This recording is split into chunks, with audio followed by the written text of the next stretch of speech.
Nantinya, babak ketiga akan dimainkan secara round robin dari 6 tim di masing-masing grup. Artinya, masing-masing negara akan saling berhadapan 2 kali dengan total 10 match, laga. Kan?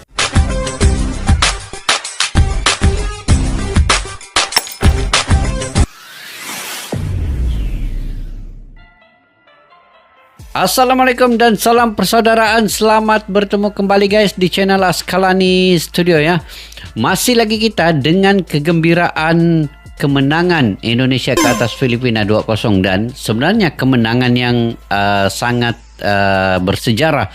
Dan apa yang kita ketahui, kegembiraan ini sebenarnya sejarah untuk Indonesia perbuat pertama kali lolos di putaran ketiga selepas berapa berpuluh tahun yang lepas di bawah kendali Sinteyong.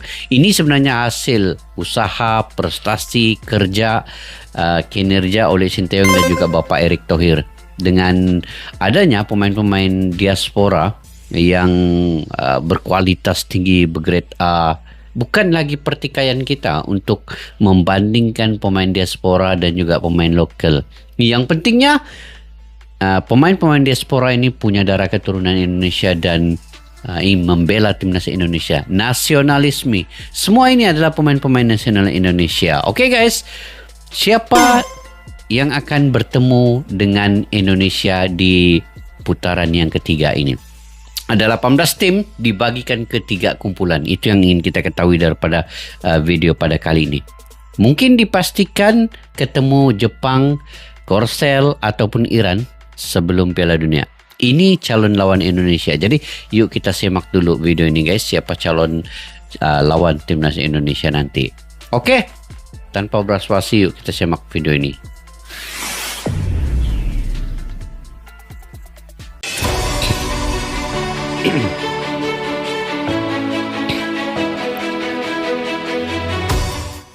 Lagu Indonesia Raya dipastikan bakal menggema di ronde ketiga kualifikasi Piala Dunia 2026. Hanya Indonesia satu-satunya Timnas wakil ya. Indonesia akhirnya lolos setelah finish sebagai runner-up di grup F.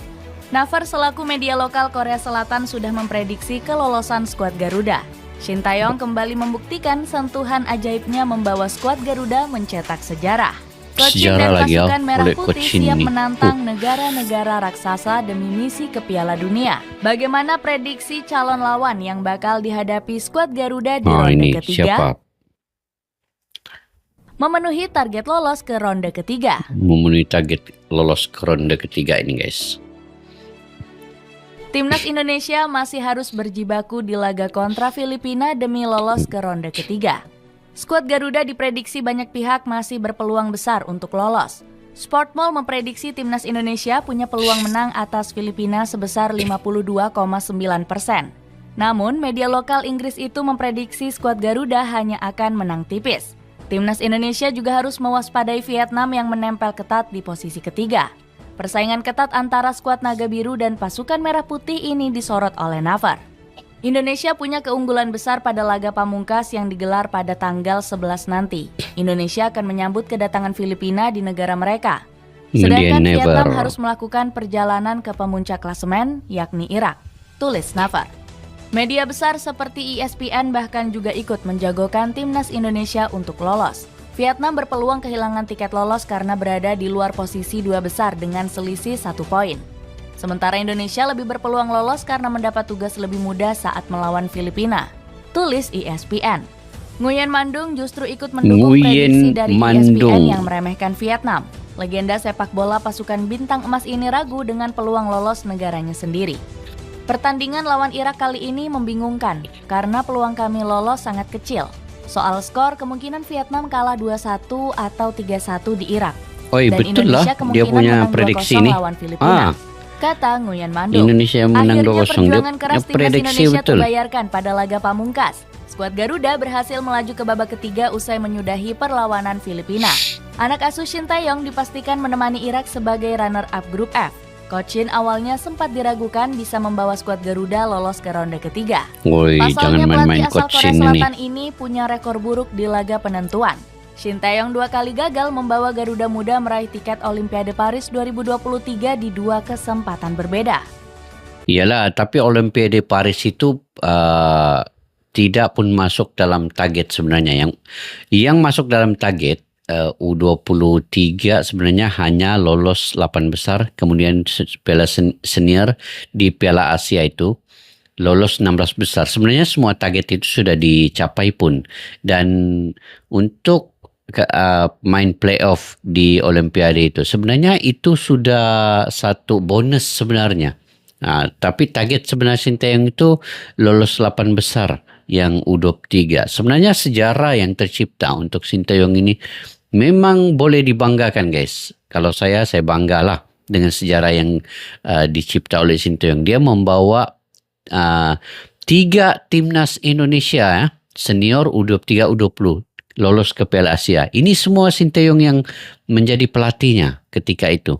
Dan semua targetnya, contohlah timnas senior lolos ke 16 babak besar, U23 lolos ke 8 babak besar, main lagi ke playoff, dan tidak lolos ke Olimpiade itu pun sebenarnya tidak sampai target itu ke situ. Tetapi apabila sampai ke situ, itu satu kejayaan lah untuk Sinteyong. Dia bukan kegagalan sebenarnya. Dan ini lagi di kualifikasi Piala Dunia, targetnya sampai lolos ke putaran ketiga.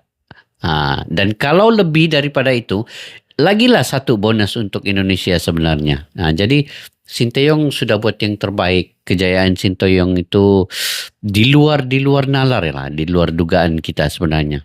Itu harus diapresiasi juga. Oke guys, kita Namun lanjut. kegagalan ini langsung dibalas tuntas dengan kesuksesan bersama timnas senior. Coach Shin menepati janji manisnya untuk membawa skuad Garuda menembus ronde ketiga. Dia Ini meminta anak sudah asuhnya capai. pantang menyerah untuk berjuang hingga titik akhir. Perjalanan kami masih jauh untuk naik ke atas. Jadi kami akan berusaha lebih keras lagi dan pastinya akan lebih berusaha untuk memenangkan laga kontra Filipina, kata Sinteyong. Kelolosan ini juga sesuai dengan target yang dipasang oleh Erick Thohir selaku Ketua Umum PSSI. Kami harus tetap mengoptimalkan mimpi untuk bermain di Piala Dunia. Kami harus bisa memperjuangkan laga terakhir melawan Filipina, kata Erick. Kerja keras pasukan Merah Putih sudah membuahkan hasil yang luar biasa. Sumarji selaku manajer mengaku bangga karena para pemain sudah berjuang meski mendapatkan banyak tekanan. Lawan Filipina itu merupakan perjuangan berat bagi para pemain karena terbebani lolos. Targetnya sesuai dengan keinginan Ketua PSSI. Kami semuanya ingin mewujudkan ambisi tersebut, kata sang manajer. Memang tekanan juga lah main kan lawan Sudah ditunggu Filipina negara-negara raksasa Asia. Kesuksesan ini membuat timnas Indonesia berhasil mencatatkan sejarah baru. Pasalnya, skuad Garuda baru pertama kali mencicipi pertarungan di babak ketiga kualifikasi Piala Dunia. Indonesia juga nggak perlu berlaga di kualifikasi Piala Asia 2027. Keberhasilan lolos ke ronde ketiga membuat pasukan Merah Putih otomatis akan bermain di Piala Asia 2027. Prestasi luar biasa ini merupakan hasil kerja keras pelatih Sinteyong. Dirinya menjadi satu-satunya pelatih yang membawa skuad Garuda melaju sangat jauh di kualifikasi Piala Dunia. Meski begitu, anak asuh Sinteyong nggak boleh senang terlalu lama. Alasannya mereka sekali lagi harus memperjuangkan mimpi ke Piala Dunia melalui ronde ketiga. Babak ini akan dimainkan oleh 18 tim yang sudah lolos sebagai juara atau runner-up grup di ronde kedua. Semua negara tersebut akan dibagi ke dalam 3 grup di ronde ketiga. Grup A, Setiap B, grup C. akan dihuni oleh 6 negara yang akan diundi oleh AFC pada 27. Ini kita tengok guys. Dia satu grup ni dia ada 6 tim ya. Dan satu tim dia akan bermain 5 di kandang sendiri, 5 di tempat lawan. Bermakna ada 10 permainan, 10 game ya yang akan ditempuhi oleh timnas Indonesia. Sudah tentu ini tim-tim yang besar, tim-tim yang sangat hebat. Cuma kita perlu menantikan siapa lawannya nanti dalam undian nanti ya. Oke. Juni mendatang. AFC akan membagi 18 negara ke dalam 6 pot undian yang berbeda. Indonesia sampai ke Dengan sini ya. Dengan sistem ini setiap grup nanti akan diisi oleh satu tim dari setiap pot undian. Sementara penentuan pot akan mengacu pada ranking FIFA yang dirilis pada 20 Juni nanti. Dengan regulasi tersebut, Indonesia menjadi tim yang kurang diuntungkan di babak ini. Skuad Garuda diprediksi akan berada di pot 6 saat undian dilakukan. Oke. Alasannya pasukan Merah Putih berada di peringkat 134 dunia saat ini. Skuad Garuda menjadi negara dengan ranking paling rendah yang berhasil lolos ke ronde ketiga. Artinya Indonesia dipastikan akan bertamu dengan lawan-lawan berat. Jepang, Australia, Yordania, Iran, Arab Saudi, Qatar, dan Korea Selatan berpotensi jadi lawan pasukan Merah Putih. Dunia nih. Piala Dunia punya lah Sejauh tim-tim ini skuad nih. Garuda baru merasakan kekuatan dari Jepang, Australia, dan Iran. Timnas Indonesia sempat mencicipi kekuatan Iran saat dibantai 5 gol tanpa balas pada Januari lalu. Kemudian Timnas Indonesia juga sudah melawan Jepang dan Australia di Piala Asia. Meski kalah semua, Shin Tae-yong bisa memetik pelajaran berharga dari 3 laga tersebut. Skuad Garuda nggak bakal kaget lagi untuk menantang negara-negara raksasa Asia. Coach Shin bahkan mendapat pujian luar biasa dari Hajime Moriyasu. Tapi waktu Indonesia kalah kepada Jepang, kepada Australia dan juga kepada Iran tuh, belum lagi ada pemain-pemain diaspora yang seperti Tom Haye, J. Ejas, dan Nathan Joaon. Tapi sekarang ini sudah ada hampir full pemain, dan selepas ini akan ada lagi pemain-pemain lain. Kevin Dix, Martin Faiz, Mil Hilges, Oli Romeni, itu akan bergabung. Jadi Indonesia itu akan lebih kuat dan dapat seimbangkan permainan tim-tim seperti Irak, Qatar mungkin. Jadi itu kita ingin melihat juga supaya dipercepatkan semua proses-proses dokumentasi untuk membawa pemain-pemain bergrade A ini. Jadi kita nantikan guys, ini saya pun macam tak sabar ini melihat bagaimana Timnas Indonesia ini menghadapi tim-tim besar seperti ini. Sebab Indonesia ini hanya satu-satunya wakil Asia Tenggara guys. Oke. Berkembang sangat pesat di bawah asuhan Shin Tae-yong. Mereka menunjukkan permainan yang luar biasa di dalam pertandingan, ujar pelatih Timnas Jepang. Skenario Timnas Indonesia di ronde ketiga. Calon lawan Indonesia ini siapa? Skenarionya. Berkaca dari kekuatan negara lain di ronde ketiga, Shin Tae-yong harus bekerja keras. Pasalnya skuad Garuda pasti nggak diunggulkan untuk langsung meraih tiket Piala Dunia 2026. Bahkan, Justin Laksana selaku pundit lokal nggak yakin dengan peluang Timnas Indonesia. Coach Justin bilang, pasukan Merah Putih masih belum realistis untuk tampil di Piala Dunia. Nggak realistis kalau kita sekarang maksa untuk masuk ke Piala Dunia. Tapi silakan kalau mau berharap. Kita boleh berharap berdasarkan emosi, bukan berdasarkan fakta di atas lapangan. Ada betulnya Coach Justin nih. Namun Timnas Indonesia masih punya peluang untuk bisa lolos ke Piala Dunia. Nantinya babak ketiga akan dimainkan secara round robin dari 6 tim di masing-masing grup. Artinya masing-masing negara akan saling berhadapan 2 kali dengan total 10 laga. 10 laga. Dengan banyaknya laga, peluang Timnas Indonesia bisa dibilang masih ada. 2 negara teratas di setiap grup akan langsung otomatis ke Piala Dunia 2026. 2 negara Sedangkan teratas, untuk peringkat 3 dan 4 akan kembali bersaing di babak keempat. Di babak ini akan dibagi lagi menjadi 2 grup yang diisi oleh 3 negara. Hanya juara grup yang akan memastikan tiket lolos ke putaran final Piala Dunia 2026. Sementara peringkat kedua bakal bersaing di play-off antar konfederasi untuk berebut 2 jatah tiket pamungkas. Dengan pencapaian besar ini, apakah Timnas Indonesia sudah semakin dekat menggapai mimpi bermain di Piala Dunia?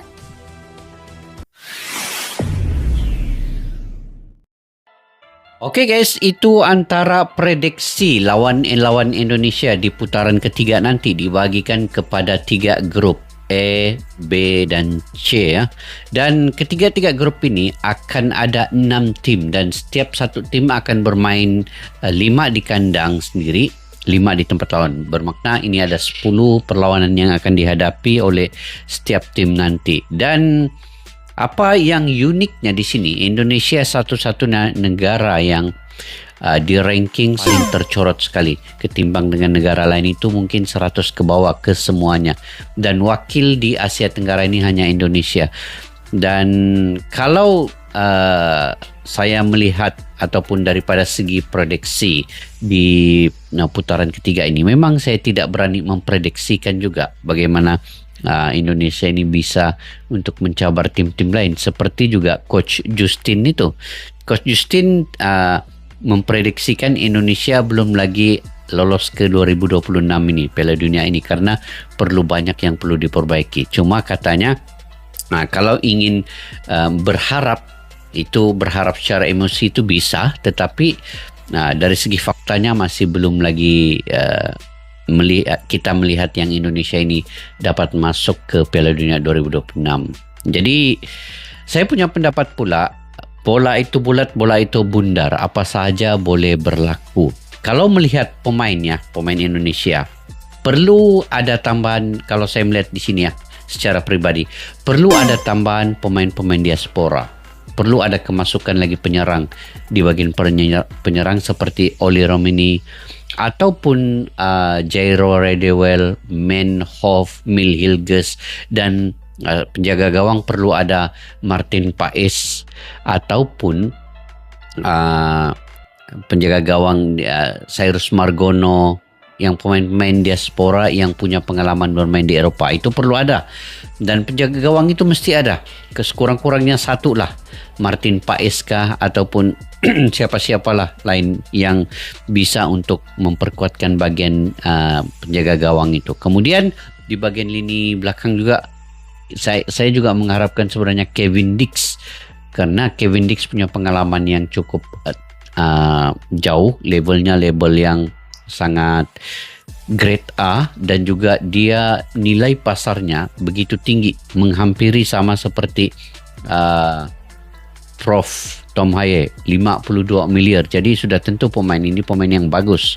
Kalau ini semua ada dalam timnas Indonesia, saya sedikit optimis Indonesia bisa mencabar tim-tim lain. Kalaupun tidak daripada 10 perlawanan ini, mungkin ada 2 atau 3 kemenangan. Saya ingat itu adalah bonus untuk Indonesia. Tapi sebelum itu kita kena melihat siapa tim-tim yang ada di dalam grup Indonesia nanti. Baru kita boleh lagi sedikit membuat analisa dan memprediksikan apa yang berlaku nanti. Jadi pada tanggal 20 Juni ini akan ada diliris undian untuk Indonesia bermain dengan tim mana. Jadi di situ kita akan membuat lagi analisa seterusnya, guys. Oke, bagaimana menurut pandangan kalian pula terkait dengan perkara ini? Kalian boleh komentar ya di ruang kolom di bawah.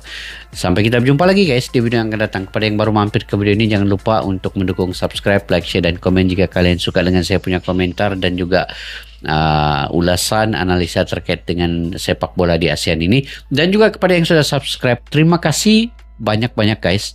Tanpa dukungan kalian saya tidak berkembang sampai ke saat ini. Oke, sampai jumpa lagi. Assalamualaikum warahmatullahi wabarakatuh. Bye-bye. Askalana Studio untuk kita, channel yang bereaksi tentang apapun yang ada di Indonesia. Channel YouTube dari Malaysia di Askalani Studio. Jika mau tahu tentang Indonesia, ayo like and subscribe channel kami, Askalani Studio.